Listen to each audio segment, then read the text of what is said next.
Okay, तो इस्लामियत paper 2 की अगर बात करें, पेपर अटैम्प्ट करने की और पेपर का पैटर्न समझने की कोशिश करें, तो कुछ बच्चों को जो पेपर 1 के अंदर मसला आता है वही पेपर 2 के अंदर मसला आता है।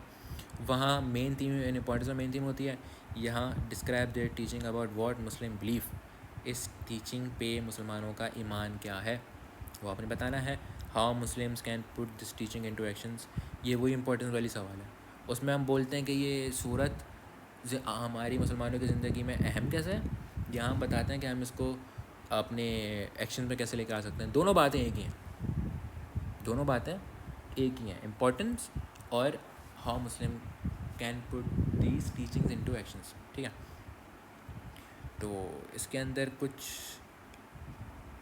समझाने वाला तो ऐसे नहीं है, तो आप क्या करोगे, इसको भी मेन थीम की तरह ही ट्रीट करोगे और इसको आप इम्पोर्टेंस की तरह करोगे।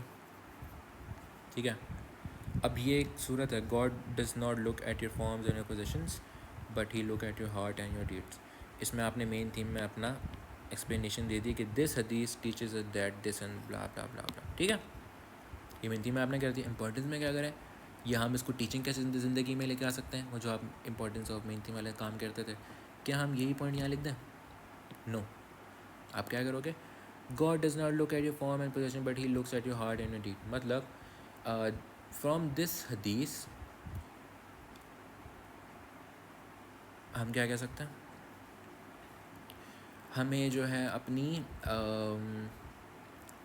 उर्दू में बता रहा हूँ, नीयत पे फोकस करना चाहिए, हमें गुड डीड्स पे फोकस करना चाहिए।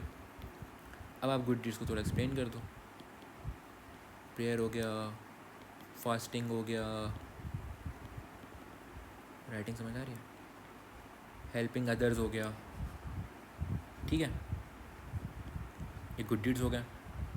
ठीक है, फिर आप माइंड में ये बता सकते हो कि मनी, फेम, ये चीज़ें जो हैं अल्लाह ताला को पसंद, या अल्लाह ताला जो हैं बस आपके दिल, नियत, सच्चाई और आपके अमालों पे दिखता है, अल्लाह ताला आपके अमालों को देखता है, दैट्स इट। ये एक हदीस थी, इसको आप और अच्छा, मुझसे ज़्यादा अच्छा पढ़ के समझ के और अच्छे पॉइंट बना सकते हो।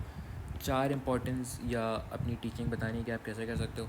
आप ये कह सकते हो हमें गुड डीड्स करने चाहिए इस हदीस को पढ़ के, और हमें अपनी इंटेंशंस क्लियर रखनी चाहिए, और हमें जो है ज़्यादा 5 टाइम प्रे करना चाहिए और फास्टिंग करनी चाहिए। और आप इसके बेनिफिट्स भी बता सकते हो, प्रेयर के बेनिफिट्स क्या होंगे, फास्टिंग बेनिफिट्स क्या होंगे। बट ये है कि ज़्यादा लेंदी मत कर देना, इरेलीवेंसी की तरफ चले जाओगे। क्वेश्चन 2 पे आ जाओ। From the teaching given the set हदीस, ऊपर जो हदीस तीनों दी हुई हैं, right N account of how the establish brotherhood in the community, जो मैंने वहाँ बात की थी कि पार्ट ए के अंदर भी आपसे वो आपके ओन थॉट्स पूछ सकता है।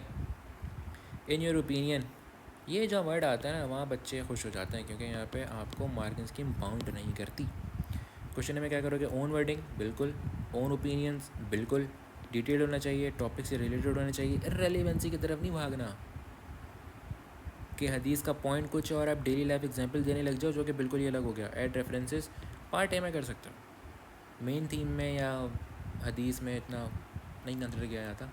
पार्ट बी में own wording, own opinion with reasons, क्योंकि आपसे रीजन पूछेगा। सवाल क्या है, why is brotherhood given so much importance in Islam, क्यों है, उसके पॉइंट्स अब 4 बनाओ फटाफट, स्ट्रक्चर बनाओ, पहले पॉइंट्स बनाओ, स्ट्रक्चर बनाओ, आंसर लिख दो। क्या मसला है पार्ट बी में, और क्या मसला होता है पार्ट बी में यार, इतना आसान तो होता है। Write a detailed account of the false prophet caliphate. ठीक है, ये भी थ्योरी हो गई। In your opinion what was more important for Islam, defeating the false prophet और fighting the tribes that refuse to pay ज़कात। अब यहाँ पे आपको इन दोनों स्टेटमेंट्स को ना या तो अग्री करना होगा या डिसअग्री करना होगा, वो जो हम करके आते थे जैसे हम उर्दू में करते हैं, पीएचडी में करते हैं। इन योर ओपिनियन आप इसको भी कह सकते हो कि भाई ये ज़्यादा ज़रूरी था, या आप भी कह सकते हो भाई ये ज़्यादा ज़रूरी था, लेकिन आपने रीज़न भी देना है। ठीक है, फॉल्स प्रॉफिट का अगर आप लिख रहे हो कि वो ज़्यादा इंपॉर्टेंट था, तो आप उसके 4 रीजंस हो गए क्यों ज़रूरी था। और fighting the tribe that refuse to pay ज़कात, वो कबीले जो ज़कात नहीं देते थे उनसे लड़ना ज़रूरी था।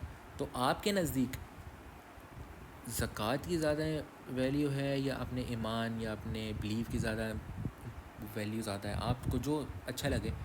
हम ये नहीं कह रहे कि ये ठीक है या ये ठीक है, दोनों ठीक हैं, ये आपका ओपिनियन है।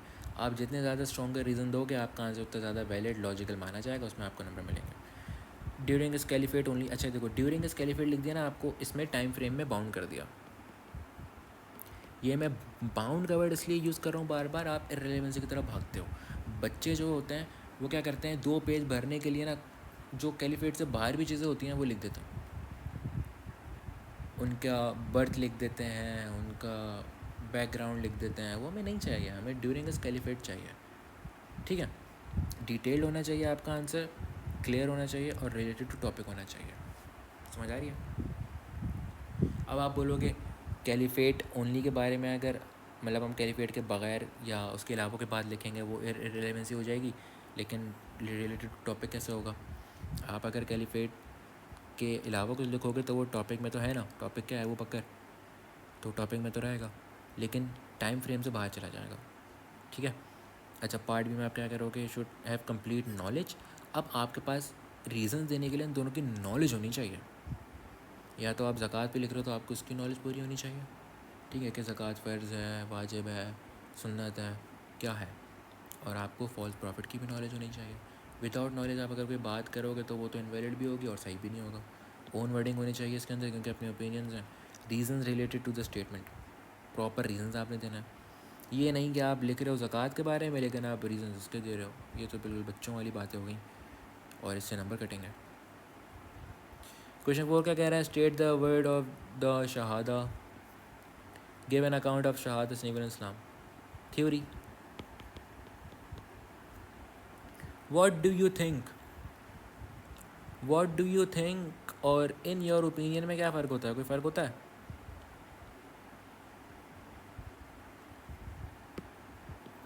कोई फ़र्क होता है इन योर ओपिनियन में और व्हाट डू यू थिंक में? आपको क्या लगता है, कोई फ़र्क होता है? Is the importance of understanding the शहादा, give reason support your answer. कोई फ़र्क नहीं होता। इन योर ओपिनियन का मतलब भी यही होता है कि व्हाट डू यू थिंक, और व्हाट डू यू थिंक का मतलब भी ये होता है इन योर ओपिनियन। सिंपल। क्या बताना है, इंपॉर्टेंस ऑफ शहादा बतानी है। आप पहले तो फटाफट 4 पॉइंट बनाओगे शहादा की इंपॉर्टेंस के। Give reason to support your answer. अब जो आप पॉइंट लिखोगे कि क्यों ज़रूरी है उसका रीज़न दे देना, इसलिए ज़रूरी है, ख़त्म। डिटेल आंसर होना चाहिए। ऐड रेफरेंसेस, रेफरेंसेस जितने डालो। अच्छा, आगे वर्स नंबर भी डालो। वर्स नंबर डालते नहीं हो, सिर्फ स्टेटमेंट लिख के आ जाते हो तो वो अनक्लियर हो जाती है। वर्स नंबर डालो ताकि थोड़ा और आंसर आपका एक्यूरेट लगे। Must be in your own words, importance of Shahada. Main focus आपका क्या होगा, इंपॉर्टेंस ऑफ शहादा। अब आप बाकी 5 पिलर इस्लाम पे नहीं चले जाना, आपने शहादा पे ही रहना है। अब आप इसको कंपेयर करते करते निकल गए फास्टिंग पे, प्रेयर पे, तो वो इररेलेवेंसी हो जाएगी। पार्ट बी में own wording, proper reasons. Part B में और क्या मसला आता है यार, और क्या मसला आता है? Describe the moral and spiritual benefits of fasting in Ramadan theory.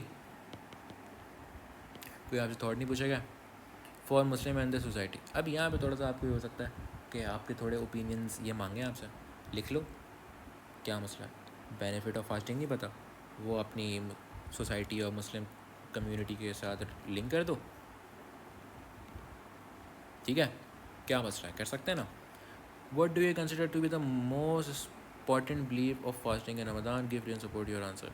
5 में क्या होना चाहिए, own wording, own opinion, detailed references, add references with verse number या कोई भी जो reference number होता है वो आप लिख सकते हो। क्वेश्चन 5 में own wording proper reasons। own wording पे इतना हाईलाइट हम क्यों कर रहे हैं, क्योंकि आपके ओपिनियंस हैं। ऐसा मत करना इस्लामियत के पेपर में रट्टा लगा के मत जाना कि नोट्स आप कुछ और पढ़ के गए हो और वहाँ आपने देखा फास्टिंग, हमने नोट से ये पढ़ा था, वही रटा रटा आंसर लिख के आ गए। क्योंकि सवाल हर बार चेंज होता है।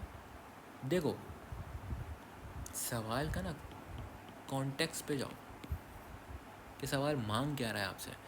अगर वो उसका टॉपिक है फास्टिंग, आप पढ़ के गए हो लेट सपोज फास्टिंग के बारे में कुछ और सवाल था, आपसे कुछ और पूछ लिया उन्होंने, लेकिन फास्टिंग के रिलेटेड ही पूछा है, ठीक है। अब आप बोलोगे यार फास्टिंग का मैं तो पढ़ के गया था, फास्टिंग आया मैंने फास्टिंग लिख दिया, बट आप क्या सवाल पढ़ के गए थे और क्या सवाल आया, इसमें फ़र्क होता है, ठीक है।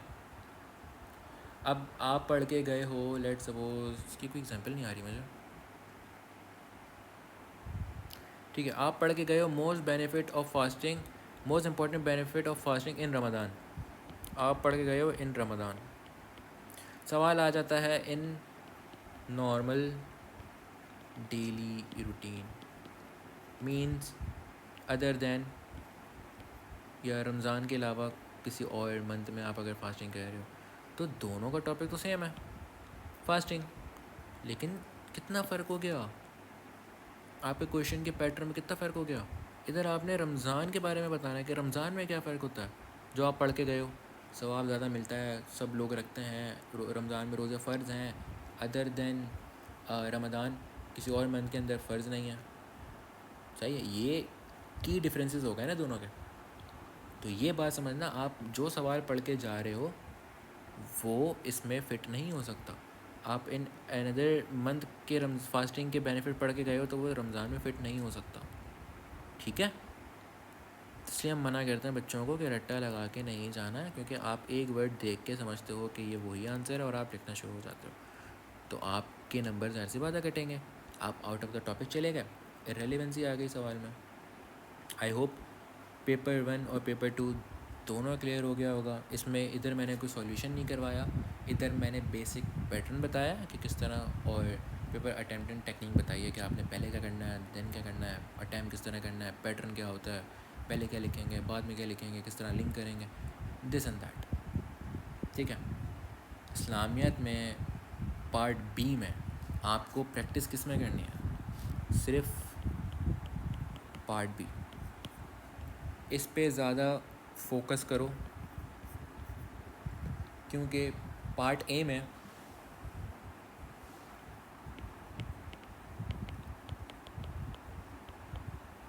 थ्योरी होती है, वो आप पढ़ के गए हो, वो आप ईज़िली कर लोगे, बट पार्ट बी के अंदर आपके क्या होते हैं, ओन कॉन्सेप्ट्स, जो कि आप वहीं बैठे बैठे बनाते हो। कोई बच्चा बोलता है ना मैं पार्ट भी सारे याद करके गया हूँ, सबसे बड़ा बेवकूफ़ होता है वो। पार्ट भी कौन याद करता है, आपको क्या पता कि सवाल हुई आएगा। हाँ, पार्ट ए के अंदर थोड़ा बहुत ये है कि वो बिल्कुल कभी कभी सवाल आ जाता है जो पहले आया हुआ होता है। पार्ट बी मैंने नहीं देखा आज तक कि वो सेम आया हो, टॉपिक सेम हो सकता है। देखो मेरी बात को दोबारा समझो, टॉपिक सेम हो सकता है, ये मत समझना कि फ़ास्टिंग तो 2012 में भी आया था, अभी भी आ गया। टॉपिक सेम हो सकता है, वो जो रमदान और इन अनदर मंथ वाली मैंने एग्जांपल दिया, टॉपिक उसका भी सेम था, बट सवाल डिफरेंट हो गया था। आपने फ़र्क बताना था किसी और मंथ में, और किसी में आपने बताना था सिर्फ रमदान में, तो आपने इसका ख्याल रखना है। पार्ट बी की जितनी ज़्यादा प्रैक्टिस कर सकते हो करो, आंसर अपना बनाओ, स्ट्रक्चर अपना बनाओ, ठीक है। क्योंकि थ्योरी तो आप चलो याद करके भी जा रहे हो, लेकिन याद मत करके जाओ, सिर्फ समझ के जाओ। जो इंसिडेंट है, इंसिडेंट नहीं,